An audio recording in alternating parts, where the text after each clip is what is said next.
those guys have to understand that their job by default is to win. That's it. There's no second place when you go to war with people, right? There's no second place when you merge with an adversary aircraft. It's him or you. So by default, you win. And if you can't win, then this isn't the job for you.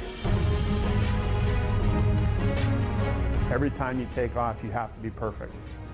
You know that every time you drop a bomb, the guys on the ground are counting on you. Well, our guys are getting shot up. We need those buildings dropped now. It's a stressful job, but it's stressful to the point that it maximizes your performance when you're airborne. And you get that from the first day of pilot training all the way to hopefully the last sortie that you ever fly in a fighter. We have a lot of students that go downrange. 4 months from leaving here, they're in Afghanistan and they're doing exactly those things. They're dropping GBU-12s on folks, dropping GBU-38s, or they're down doing operations in Syria. So we try to make it as realistic as we can for these guys because we know that there's a good chance that when they leave here just a few months later, they could be downrange doing the same things.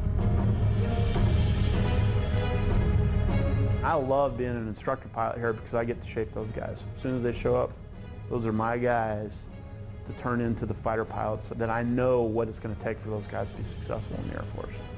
What I want to do is find that optimum stress point so that performance is exceptional.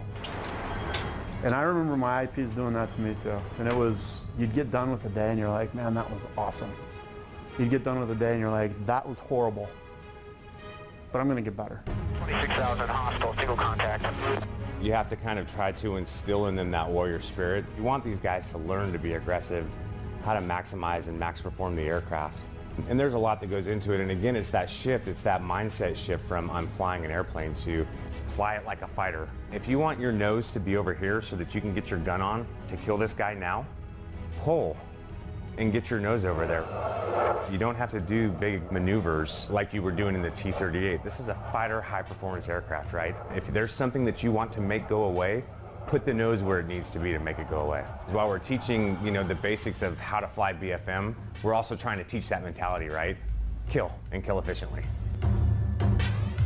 You start throwing dogfighting in there, air combat maneuvering, air-to-air, large force employment exercises, close air support. So you package all that experience together and you transfer it to Afghanistan for your first sortie. At the end of the day, the finished product here at Luke is an incredibly capable fighter pilot